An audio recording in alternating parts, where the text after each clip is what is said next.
राधे राधे। ओम नमो भगवते वासुदेवाय। दोस्तों, हिंदू धर्म में एकादशी का आप सभी जानते हैं बहुत महत्व है। हर महीने 2 एकादशियां आती हैं।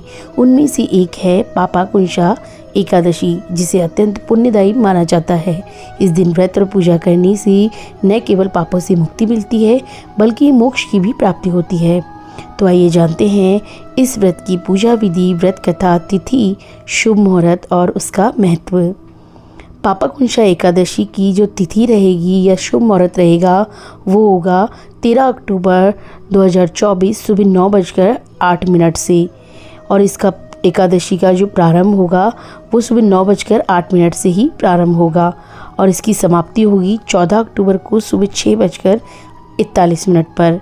इसके पारण का जो समय रहेगा यानी कि व्रत खोलने का समय वो 13 अक्टूबर को 2024 को सुबह 11:56 तक रहेगा। और अब जान लेते हैं इस व्रत की पूजा विधि। पापाकुंशा एकादशी पर विशेष पूजा विधि पालन किया जाता है, तो हम जानते हैं इसकी सही पूजा विधि। एकादशी के दिन प्रातः जल्दी उठकर गंगा जल और स्वच्छ जल से स्नान करें और व्रत करने का संकल्प लें। घर के मंदिर में भगवान विष्णु की मूर्ति या चित्र के सामने दीपक जलाएं। उन्हें पीले फूल, तुलसी के पत्ते, अक्षत और चंदन अर्पित करें।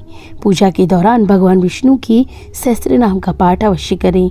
इससे मन को शांति मिलती है और भगवान का आशीर्वाद प्राप्त होता है। पापाकुंशा एकादशी की कथा सुने और पढ़ें, और इस दिन ये पढ़ने से बहुत ही शुभ होता है। इससे व्रत का पूरा फल मिलता है। व्रत के दिन रात्रि में भगवान विष्णु का जागरण करना भी बहुत शुभकारी होता है। एकादशी के दिन अन्न का सेवन वर्जित है। केवल दूध, फल और अन्य सात्विक भोजन का ही सेवन करें। इस दिन पूरे दिन उपवास रखें और अगले दिन पारण के समय व्रत तोड़ना सही रहता है। अब जान लेते हैं एकादशी व्रत के लाभ। तो इस व्रत के प्रभाव से मनुष्य के सभी पाप नष्ट हो जाते हैं, इसीलिए इसका नाम पापाकुंशा पड़ा। इस व्रत को करने से मृत्यु के बाद मोक्ष की प्राप्ति होती है और वो विष्णु लोक को प्राप्त होता है। इस दिन भगवान विष्णु की कृपा से जीवन में सुख, शांति और समृद्धि का वास होता है। व्रत रखने से न केवल आध्यात्मिक लाभ होते हैं बल्कि स्वास्थ्य में भी सुधार होता है। व्रत के दौरान उपवास करने से शरीर का शुद्धिकरण होता है और मानसिक शांति प्राप्त होती है। इसके अलावा पापाकुंशा एकादशी का व्रत व्यक्ति के आध्यात्मिक उन्नति का मार्ग प्रशस्त करता है। इससे व्यक्ति की आत्मा शुद्ध होती है और उसे दिव्यता की प्राप्ति होती है। अब जान लेते हैं इस व्रत को करने में किन सावधानियों को रखना चाहिए। व्रत के दौरान गलत विचारों और बुरे कर्मों से बचें। अपने मन और शरीर को पवित्र रखें।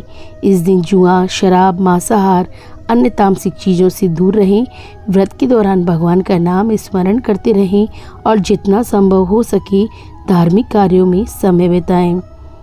दोस्तों, इसके अलावा जो पापाकुंशा एकादशी है उसका बहुत महत्व है, तो आइए जानते हैं कि इसका क्या महत्व है। पौराणिक कथाओं के अनुसार इस एकादशी का व्रत करने से व्यक्ति के सारे पाप नष्ट हो जाते हैं और वो विष्णु लोक को प्राप्त होता है। इस व्रत का महत्व इसलिए भी बढ़ जाता है क्योंकि इसे करने वाले को मृत्यु के बाद यमलोक के कष्टों को नहीं सहना पड़ता, उसे यमलोक के कष्टों से मुक्ति मिलती है। भगवान विष्णु के अनंत रूप की पूजा इस दिन विशेष रूप से इसीलिए की जाती है।